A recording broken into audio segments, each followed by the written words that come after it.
say thank you so much for taking the time to celebrate as well. We talked a lot about what David would have wanted, and I think, as you all know, David was a really positive person, and he didn't like to dwell on things that weren't upbeat and that weren't positive. So he did not want a traditional funeral, but we didn't want to let him off the hook entirely. So, because we loved him very, very much, and we know that there are a lot of other people whose lives he touched, such as all of you. So we wanted to make sure that we had a chance to come together and celebrate him and remember him for all of the wonderful things that he brought to each of us, because there were many, many things that he brought to each of us. It's a real testament to David to see that there are people here who have known him, for 30 years, back from his Florida days, and there are people here who have known him just for a few years, and he's touched all of us so much. So I think it's a real testament to what a wonderful person he was, and it makes us feel so good to see him all here. So thank you. He was always really wonderful and important to us, and so anyway, we wanted to give everybody a chance. If you want to say something about Uncle David, it's fine. If not, there's no pressure, even though you're Toastmasters, don't have to speak, but if there's something that you want to say, we wanted to say this because we want this to be a celebration of his life, because I think he would love nothing more than to see all the people who he's been involved with and all his friends just celebrating his life and enjoying things. He was one of the coolest guys I've ever met, right off the jump. I've known David 20 years. When I moved out here to Los Angeles to become an actor, I joined a theater company in Hollywood, and he was one of the directors. So we used to do scene study, and I would always admire the way he worked with actors, and he admired my acting, and we would do scenes together, and they were very successful. And so that was the beginning of our friendship. And it's interesting what you think of when you learn somebody that you care about has passed away. And the first thought I had was of a dog and a circular saw.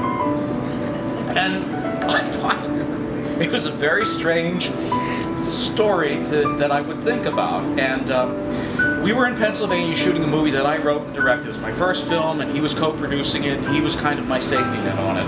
And we were on location in this park in a small town called Danville, Pennsylvania. And we were shooting a scene. And there was a reporter there, because this was big news. Hollywood comes to small Pennsylvania town. And as we're trying to film, certain sound things start ruining the takes, and one of them was a gentleman in his backyard with his circular saw. Psst, psst. So David goes and he says, I'll take care of this. And he goes over and he negotiates a 25-minute truce. So we're all set. We start filming again, and after a while, a dog starts barking. Bark, bark, bark, bark, bark, bark. And it's like, oh, we're wasting film. We're running behind schedule. And David walks over to me and says, hey, maybe we get the guy with the circular saw to take care of the dog. And I looked at him. And out of the corner of my eye, the reporter's going.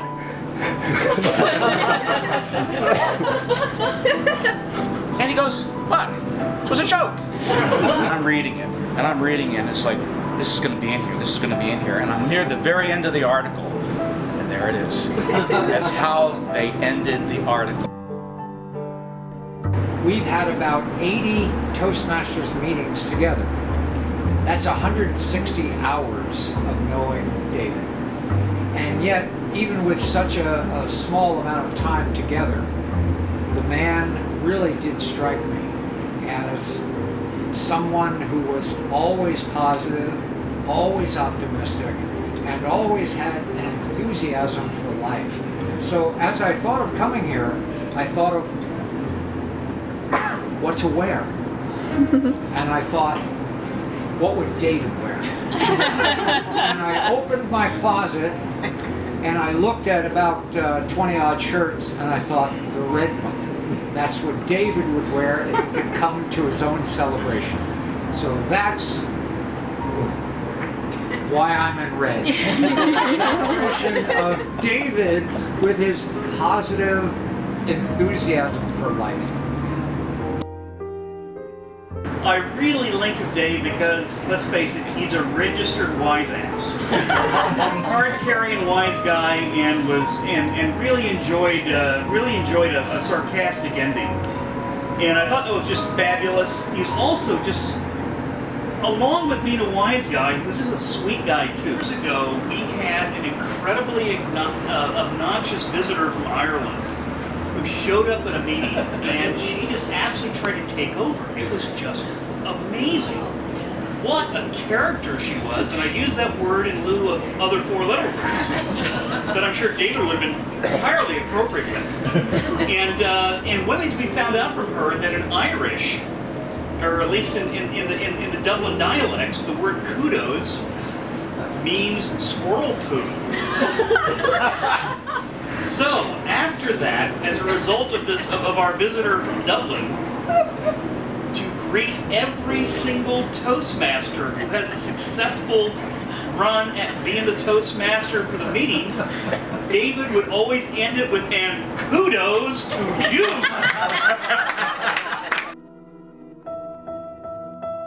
David was one of the first person to come up to me after once I became an initial member, and I felt like, wow, he took me under his wing. But knowing David, he took everyone under his wing.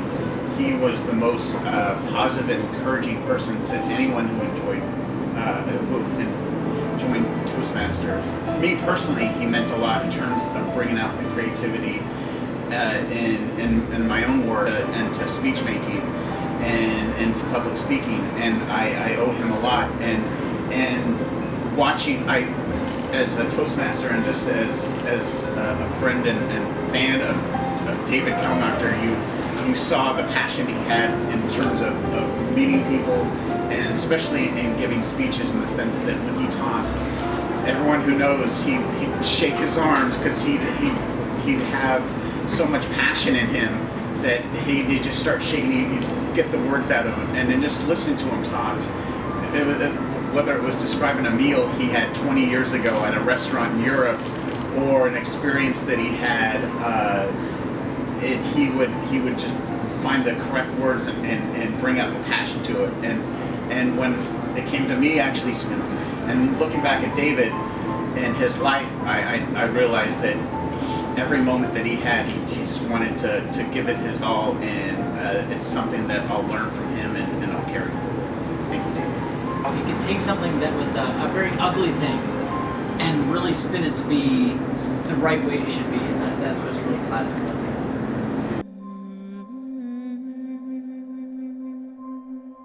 It just seemed like every time we see each other, it seemed like I'd known him for decades, even though I know I've known him for maybe less than 5 or 6 years.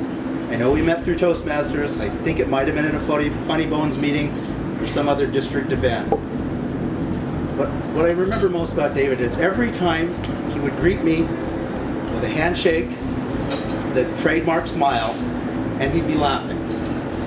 But I felt that he was such a kindred spirit to me, and it was like we were old friends, and whatever we talked about, I couldn't bring a single conversation to mind at the moment. But I just remember the warmth of his heart, his encouraging spirit. But again, it was his sincerity, his warmth, his humanity, and just the wonderful man he was. And that is why I'm here today, is to celebrate my friend, even though it did hit me very hard when I received the announcement, because as even though I didn't see him as often as I would like to, he was just a wonderful human being, a wonderful man. And, but that smile, that handshake, and that unmistakable laugh will always be here. And, safe travels, my friend, and until we meet again.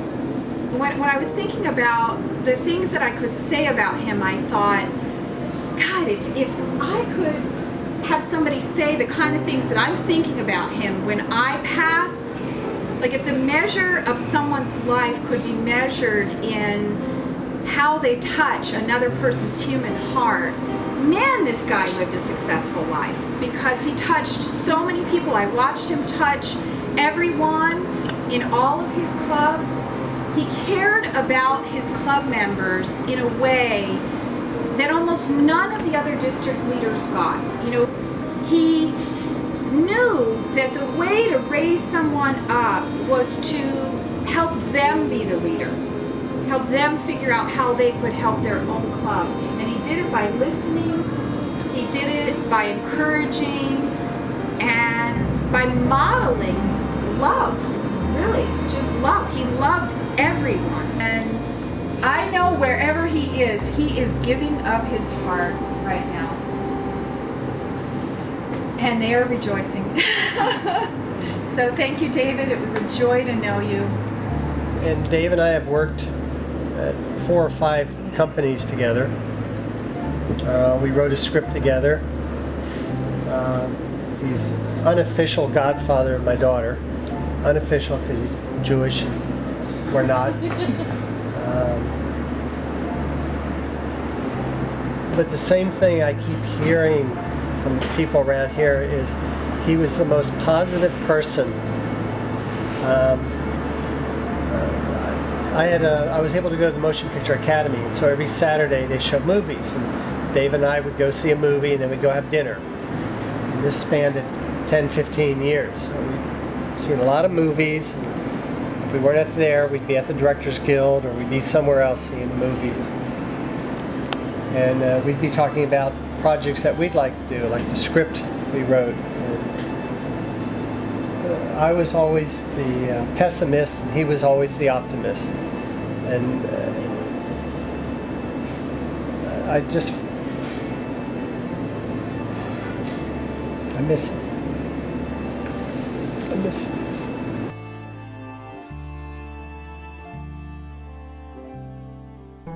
What I will always remember about David is how positive he was and how he always made me feel like whatever I was talking about was important, even when it wasn't at all.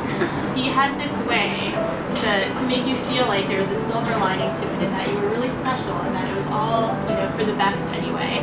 And that's one of the things that I'll remember most about him. I would often see him light up when he saw a way to move forward positively and forge ahead. I knew he did this with Toastmasters, in his screenwriting, and most importantly, in his frequent encouragement to others, including myself. And it was this encouragement that was contagious. As I would talk with David, there would be this synergy of intent and growing energy that could result and spread itself into our respective lives. I would also like to share how David was very much a lover of stories. I know this underscored his screenwriting work, but it wasn't so much about his own stories. He wanted to hear your stories, and he wanted to be moved by them. As such, he encouraged you to invest as much energy and passion into its telling. Stories that come from our core need to be related to and maintained all the time. They need to be reviewed often and recrafted and edited, mining for its treasures that lay within. We need to keep working it, and it is through this that our life comes into focus and can be lived more fully. David was always reworking his life, which is the story we must all keep writing. Thank you, David, and I love you.